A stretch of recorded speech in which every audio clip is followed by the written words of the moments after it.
the nature of this thing, and it's not divine, it's human. And as soon as you see that, you're free, because it doesn't matter anymore. Fighting over these words, these ideas, these verses, these translations, these interpolations, etc., they don't matter, because it's just a book, like many other books. And when you can see it for truly just a book, just a collection of books, maybe even an unimpressive collection of books, maybe even with some wisdom or good advice, some pretty parts and things to truly meditate on, but still human. That's such an important understanding, I think, honestly, for humans to flourish. It doesn't equal flourishing, but I believe it's very hard to flourish as a human population when there's in-group, out-group, saved and not saved. And when you, as one of the saved, think it's worthwhile to point out the spooky verse in the Bible to threaten some Christians that if they don't do the right thing, maintain the right beliefs, stay steadfast to the end, etc., they might lose it. You might just be that lukewarm Christian that gets spit out. You might be the person Jesus says, I never knew. You might be in judgment line feeling good, and then all of a sudden, terror.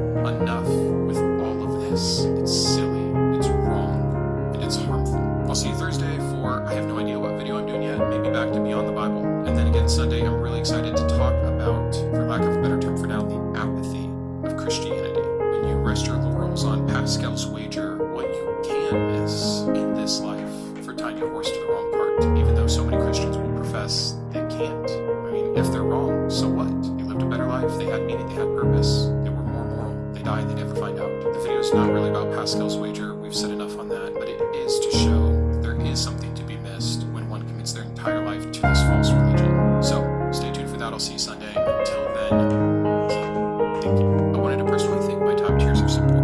In fact, 79 examples in this video here. And it didn't take long to come up with those 79 examples, and it didn't stop there. So I am very skeptical that I will be convinced that after this video, I would have created this world in the exact same way that this God did. But let's see what he says. As I'm sure you all know by now, AI has gotten so advanced, you can have a full-on conversation with this thing and not even know you're talking to a bot. And I'm sure you also know that all AI has to be pre-programmed with thousands of protocols to prevent it from, say, taking over the world, starting World War III, or enslaving all of humanity. So in other words, all AI is pre-programmed to serve and do no harm, or to do good and avoid evil.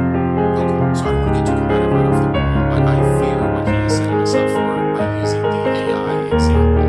First of all, the AI that we have right now is just a large language model, so it is predictive text to a high degree. And yes, as we advance to things like AGI, we need to be really careful. We need to start having more ethics involved in this.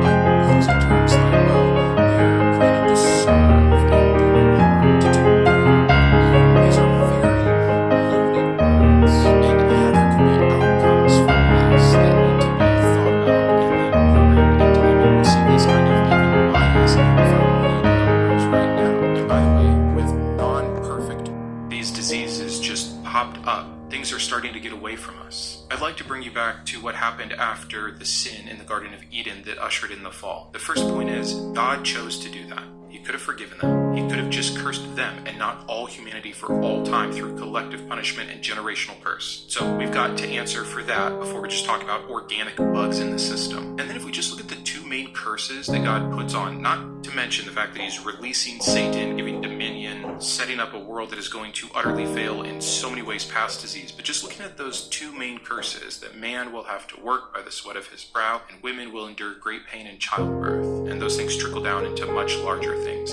Just think about work. It sounds like God's perfect plan involved no work.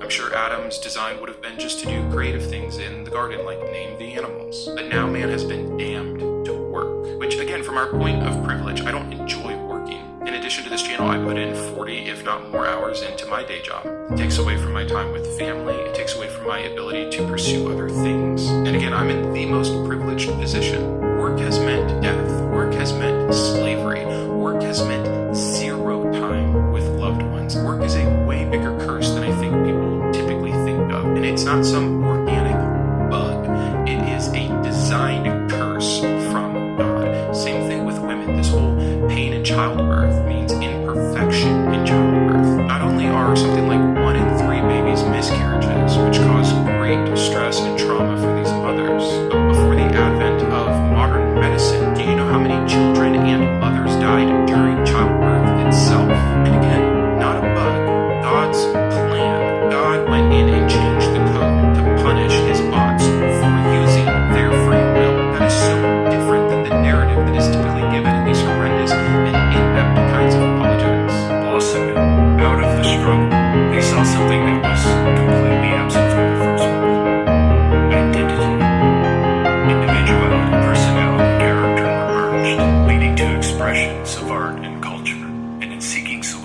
experienced all their problems and suffering, the search for truth and meaning began, leading to forms of religion and philosophy, which exploded into science and technology. And while they were nowhere near as advanced as they were in the first world, at least in this world they could say, we did it on our own. We did it on our own. So what? You just said it's a less advanced civilization. Because of all the corruption that happened, it's not as good as it otherwise would have been if we've given them another day of this. That appreciation for me simply does not matter for the parent down the street whose child was just molested by someone in a position of authority. It doesn't. There is no good enough to justify the bad of that situation.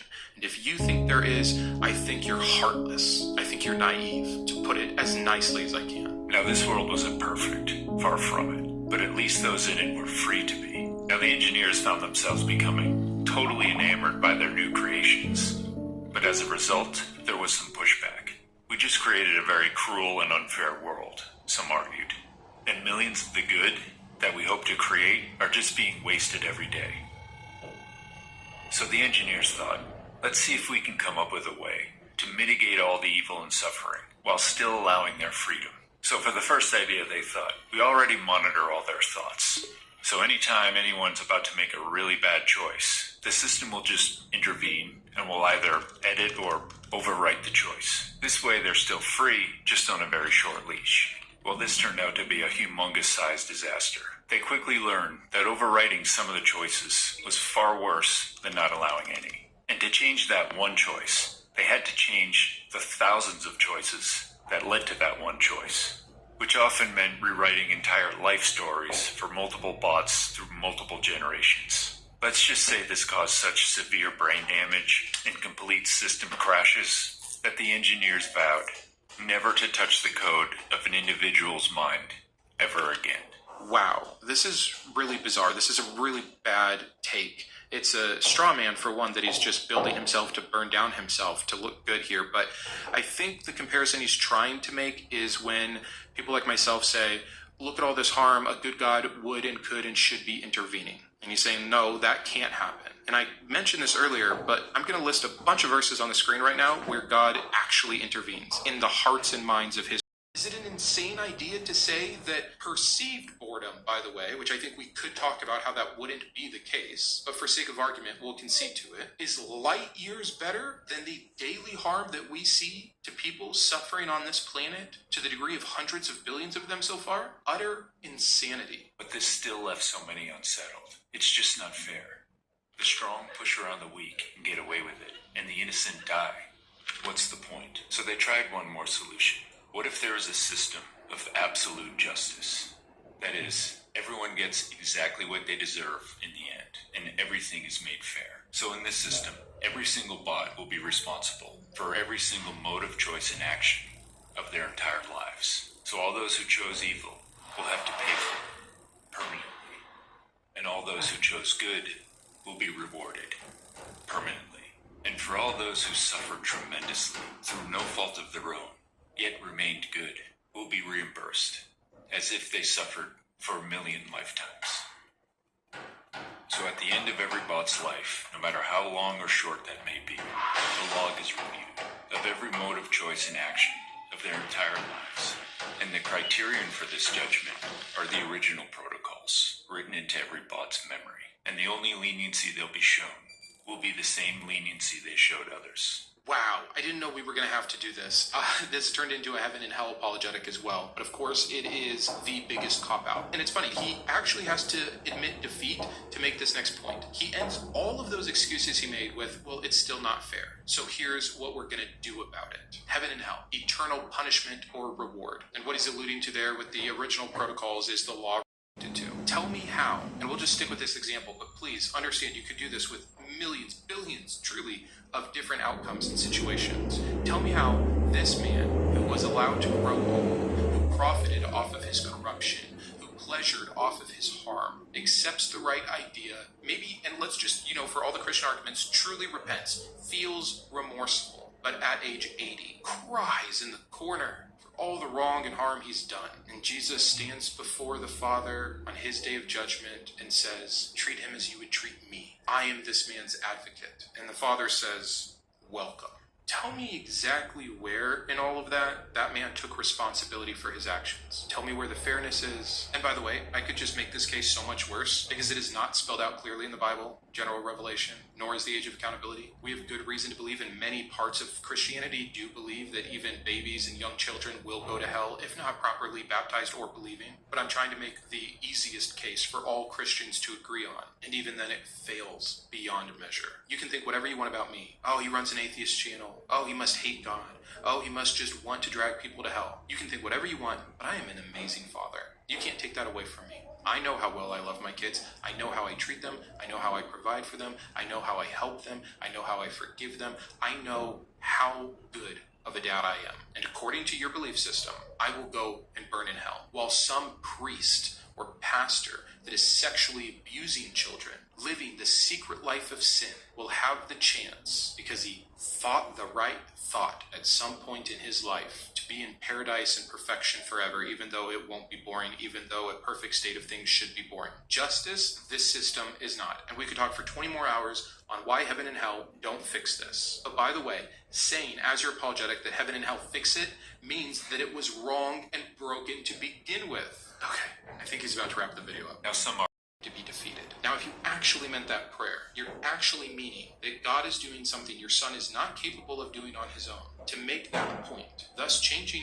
your son's free will to have practiced and gotten better on his own, thus robbing him of that potential good from the potential harm, and also interfering on the free will of all the other players, both on his team and the other team, that are now going to have a score different than what it otherwise would be. If you are against losing free will, you have to immediately stop praying, because your prayers, if answered, have a causal chain of their own that robs the individual and everyone around them and connected to them of the free will for that particular event. Does that make sense? I feel like this guy is shooting himself in the foot over and over and over. Question 4. Where did the evil and suffering come from? If the option is between the engineers and the bots, it's from the engineers, because the engineers made the bots capable of causing harm and suffering. It's an overdone example, but let's say you see someone crazed with rage and anger on the street, and they are shouting at their partner, and they are hitting them and hurting them, and you walk over to them and you hand them a knife, and you say, the man who raped her gets to marry her. Would that cause suffering to the woman? I say, yes, it would. And yet that is God's law. That was God's plan for good. We could go through the entire 613 laws and show you why they are not okay. We could go through Jesus' life and show you why there's going to be error there and harm caused by that. So if you want this question to work, you actually need to have proper protocols and a proper example for us to follow. But then yes, philosophically speaking, if there was truly perfection and everyone followed perfection, there would not be evil or suffering. Who decides what their eternal destination is? The engineers, because they created what the eternal destinations are and the rules. And even if you can give the rules to some people, in this particular case, if we're bringing it back into real world system, there are people that don't know about God, that don't know about hell, that don't know about Jesus, that according to the word will die and go to hell. Can they possibly be responsible? There are people like myself who, again, according to the scriptures, will absolutely be going to hell. And if this God were real and I end up in hell, let me go on record right now stating I did not send myself. Is greater than me. But I don't critique that God. I'm agnostic to that God. I critique Yahweh, the God of the Bible, the God of Christianity. It's an internal critique based off his own words and own actions as recorded in his supposedly holy and at least inspired book. And so I'll make a video, I'll critique something, I'll say why this isn't fair, or this isn't just, or this isn't moral, or this is contradicting, or this doesn't work. And then sure enough, I get one of a few comments, but they always culminate in the same thing at the end. So it'll start simple enough.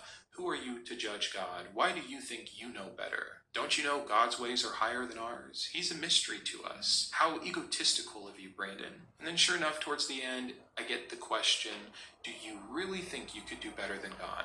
And again, if we're just talking about the greatest being that has ever existed, no. But if we're talking about the fake myth of Yahweh, yes, immediately, easily, and impressively so. And I want to show you that. Not to brag, because I think that it's not just me. Literally, I believe any person of average... Why do it again? Do you think God is happy with the current status of the world? If he regretted the world so much in Genesis 6 that he did what he did, What has changed? Do we not still have sin en masse and debauchery? Do we not still have wicked cities and people that have turned their hearts? What is different about today's world than the one that he destroyed with the flood? Because if it didn't get better, he shouldn't have done the do-over.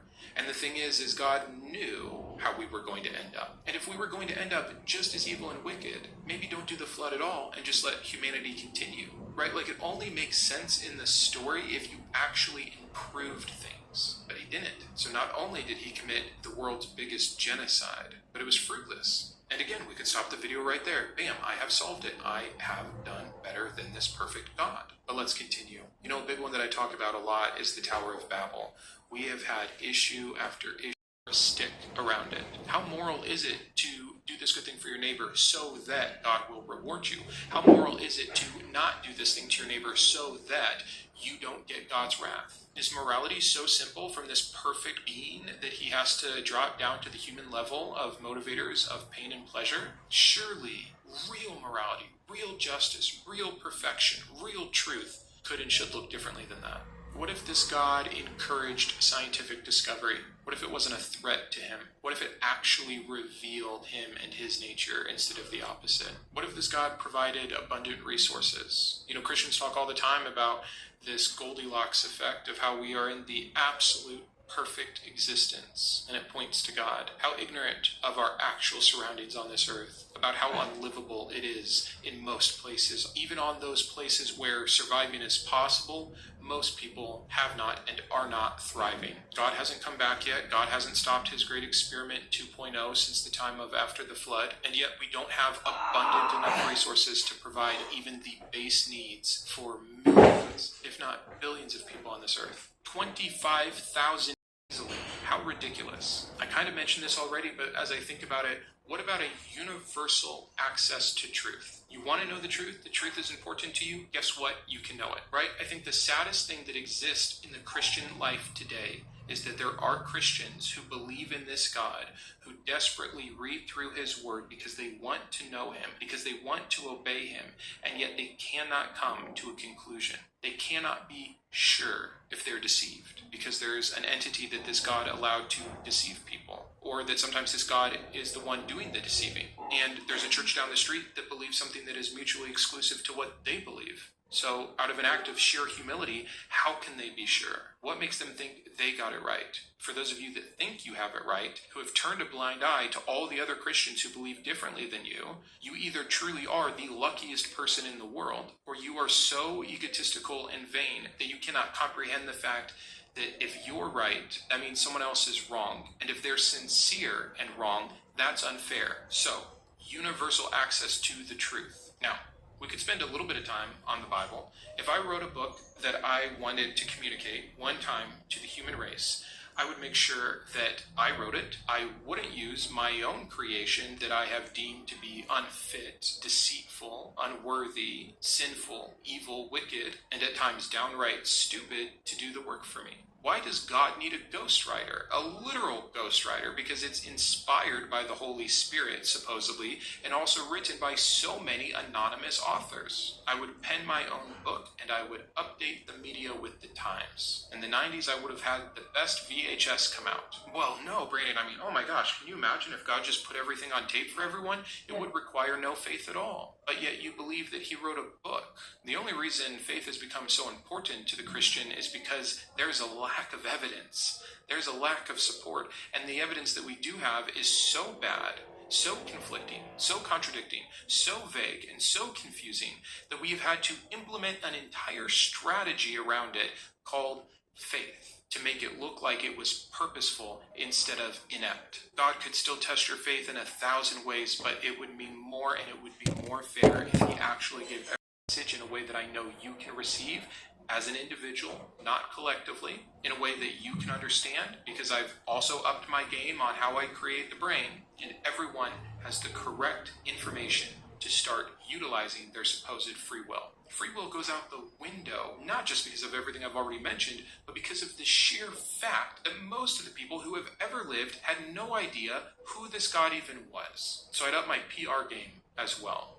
Getting back to some of the rules, I think we covered the big ones. No hurting children, women and foreigners are equal, no more slavery, no more genocide. Oh, hey, let's outlaw child sacrifice while we're at it, instead of having confusing messages with Abraham being blessed by righteousness because of his faith, because he was willing to kill his own son, or the story of Jephthah, or I don't know, the greatest example of all time is a God killing his own son and using his blood for us as atonement, some kind of blood magic ritual. Yeah, we could probably just skip all of that stuff, and then it would never be confusing. It would just be a simple thing. Don't make human sacrifices. Oh, and then while we're at it, let's stop sacrificing animals as well. Those are beings. Once again, they feel pain. Once again, it shouldn't require a pleasing smell of burning flesh for a God to forgive his creation. That's insane. It's truly insane. So I'd get sacrifices off the table. And while we're outlawing stuff, I don't want to forget, let's outlaw rape. Isn't it amazing that the God of the Bible, who cared so much about so much sexual sin, never actually outlawed rape? The closest he got was making a penalty to the rapist by making them have to marry their victim and or compensate the father for his destroyed property, the virginity of his daughter, because that was the thing he was trading on or selling. How many billions of lives would be improved? And while we're preventing great harm, let's just up it a notch. Let's prevent famine. We don't have to create natural disasters. We don't need tornadoes or hurricanes or tsunamis or drought to have free will. We don't. That's something that God could 100% immediately remove from the calculations, from the great algorithm of this world, and it would instantly improve billions of lives. Bam, did it hard.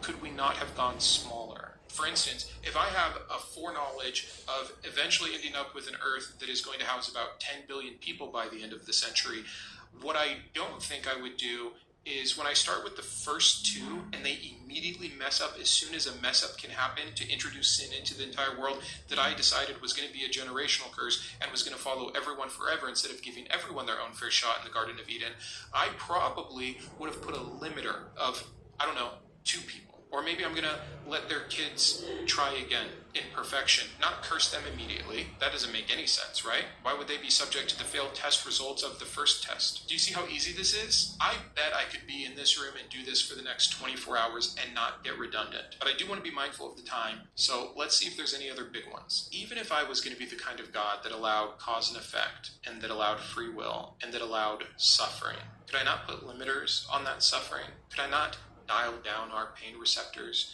Could I not make some by rule for myself that says no innocent thing will ever suffer? It's pretty hot where I live right now, and in the last week there have been 2 kids in my city alone that were left in hot cars that died. Both of those children suffered horrendous deaths, and they were 100% defenseless and 100% innocent. And the craziest thing to me is that you will have Christians that will feel bad about this, but they will have to say, they weren't innocent. They were born with original sin. They are born wicked, evil, deserving hell. It's amazing that you can have compassion thinking about the final moments of these young children overheating and dying excruciatingly in this car, and you won't take it to its logical conclusion about how insane hell would be. I'm off on another tangent though.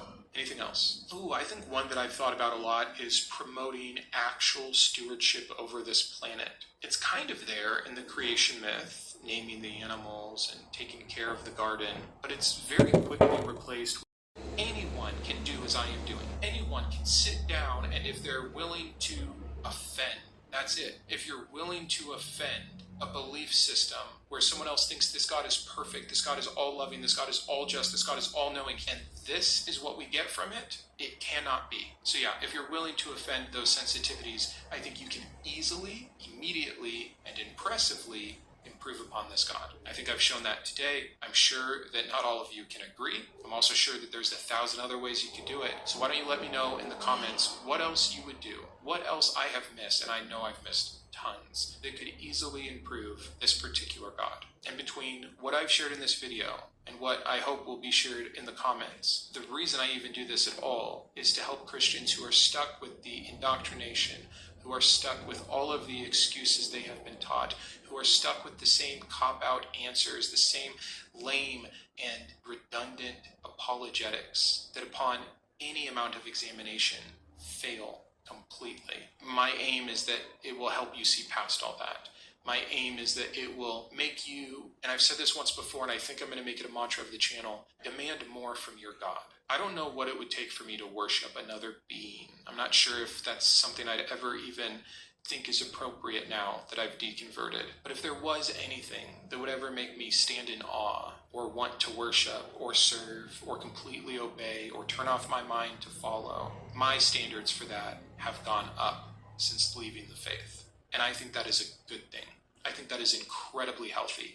It is not so that I can be the master of the universe. It is not so that I can go sin how I want. It is a recognition that before one gives that kind of loyalty or adherence to ideas or anything like that, they're going to have to be a hell of a lot better than what we get. As God needs to evolve, you need to demand more of your God. And we should all be willing to examine the God that we do serve, believe in, and obey, and spread and evangelize about before doing those things. And I hope that this video is just one of the many things in your arsenal to do so. So, I'm going to shut up now. Thank you so much for being here. I really appreciate it. Let me know how you would add on in the comments. I'll see you Tuesday with another video. Biblical analysis often raises eyebrows, especially for how he mixes mythology, psychology, and theology, sometimes with little regard for scholarly consensus or textual accuracy. But I am hopeful to approach his work here with actual curiosity and sincerity, but of course with a healthy dose of skepticism. So, in this episode, we are going to unpack the first chapter of this tome of a book. This is around 500 pages and is not an easy read. If you've read anything by Jordan Peterson before, I would venture to say so far this is the most, I don't want to use the word complicated. I also don't want to poison the well and say convoluted, but let's just say you've really got to pay attention. So, chapter 1 is in the beginning, and it's broken down into 5 subparts. We're going to go through each of them. Some we'll spend more time on, some we won't. And what I want to look at is, what is the case being made? Is it for Christianity or is it just for God belief? The way that Jordan Peterson talks and the way he talks in these either ors between faith and the lack of faith would have you believe that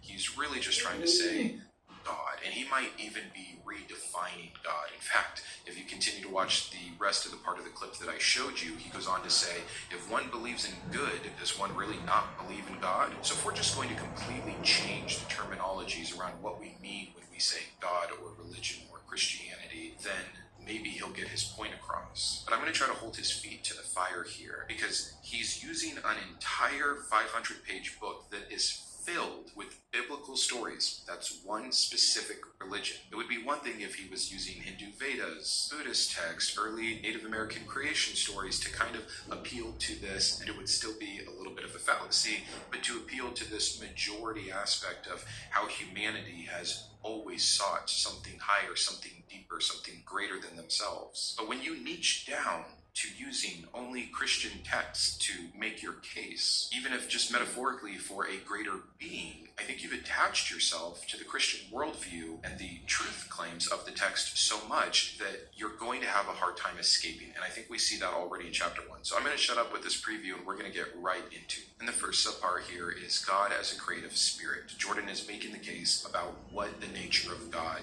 is, that he is a character. He starts chapter 1 with, how is God presented as the great book of Genesis begins, as an animated spirit, creative, mobile, and active? What religion is trying to accomplish after all. Early man who has all of these gaps in their knowledge is trying to get control, trying to establish order. Water is ever moving and flowing and cannot be pinned down, but solid earth and matter and naming and subduing is what man is and what man does. He creates order out of chaos. And if we're made in the image of a God that is doing the same thing in his creation as he separates the waters and he moves forward in the creation process, I see this as somewhat profound. Does it point to the necessity for God? Of course not. But does it help us understand something about the authors that wrote it? I think so. And so again, more than anything, this is my olive branch that I'm extending in saying, I think there can be lessons to be learned from Genesis, from the Bible, even if it's just about early man or human nature. But I also think those same things can be gleaned from any other historical account, any other creation myth, any other people group. So Jordan is going to take this to the extreme and keep building upon these ideas, these stories, more than any other ideas or stories, being so profound, so deeply woven that does it just point to God? Is this an act of genius that can be attained by man? And I don't agree with him there at all. In fact, I did a video here where I talked about other wisdom literature as compared to the wisdom books that we find in the biblical canon. And I think you can see very quickly that the Bible isn't unique enough or on a separate level to give it any kind of divinity. So the rest of what this first part of chapter 1 is doing is setting up the importance of man. So he goes through the creation order, and I'm not going to get into the biblical inaccuracies there, and he gets to the pinnacle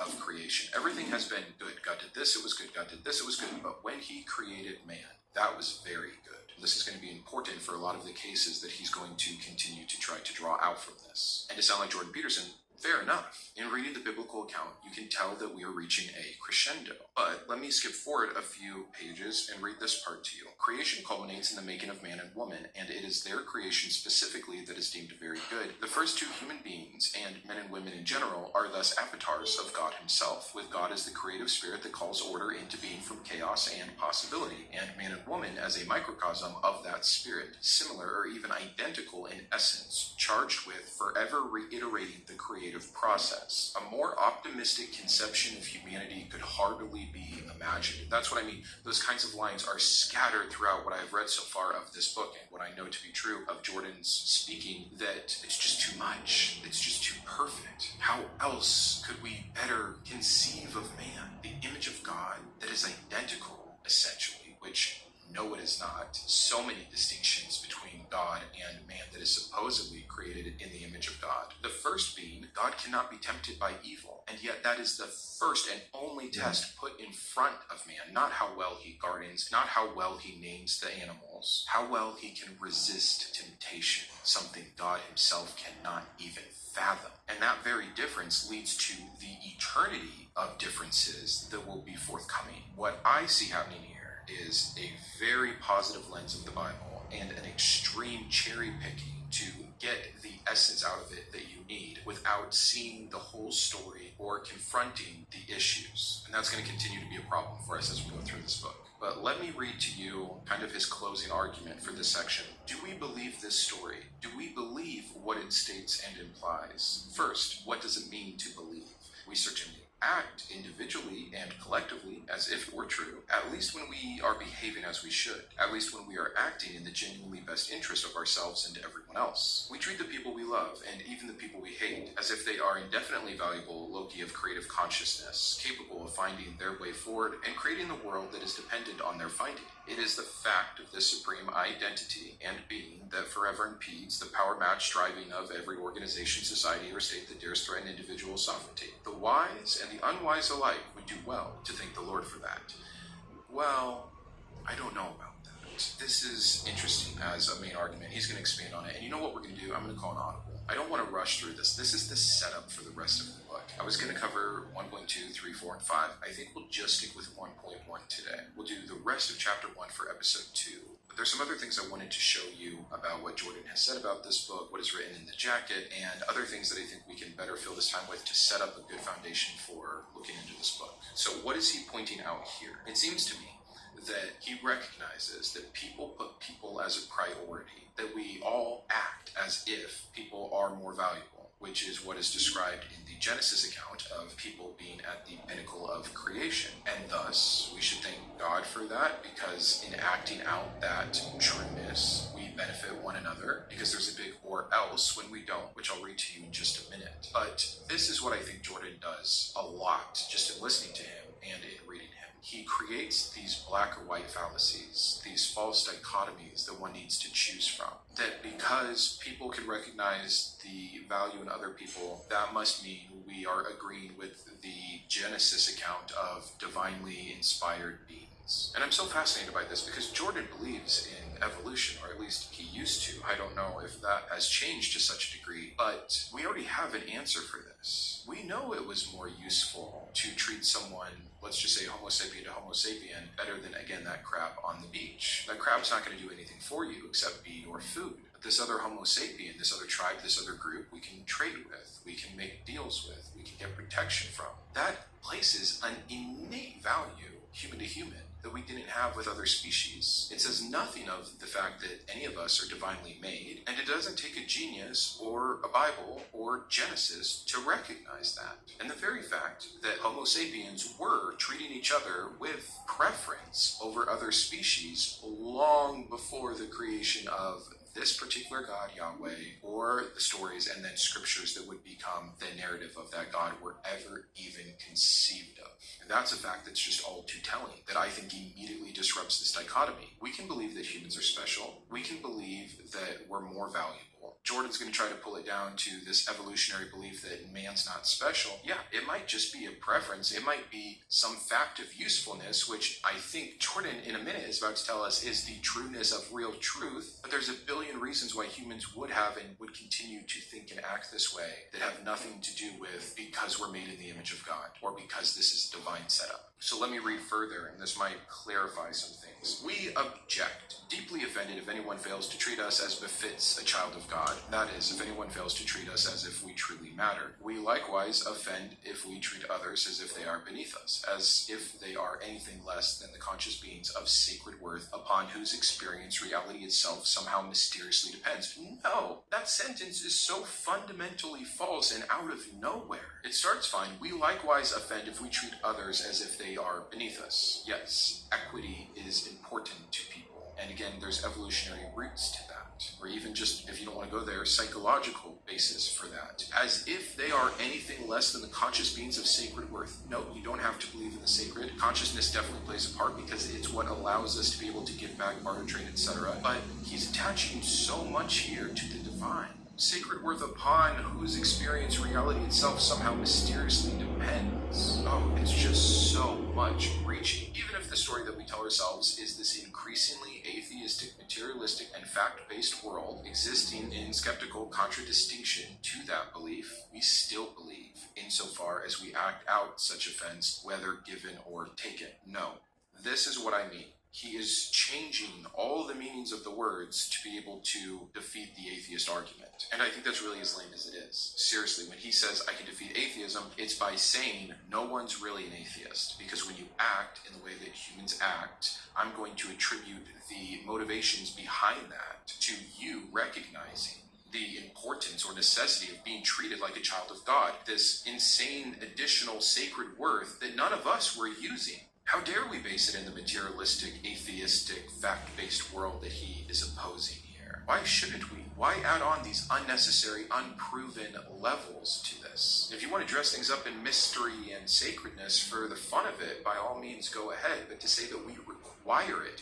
that we approve of it, that we actually believe in it insofar as how we act is false. And this will be the last thing that I read to you from this actual first part of the chapter, but it's an important one. So he goes on to say why we have to act this way and why we don't act on other things, like people who don't believe in consciousness or free will. Well, they still treat their wife like they have free will. And, he goes into this and he says, because all hell breaks loose if we don't. And why is that? Because the presumption of intrinsic value reflects a reality that is deep enough, real enough, so that we deny it at our practical peril. And if that presumption is so absolutely necessary, how is it not true? And if that presumption that structures our very interaction is acceptance of or dramatization of the transcendent value of the individual, even ourselves, then in what manner do we not believe that value to be real? More profoundly, we may ask, at what point must it be admitted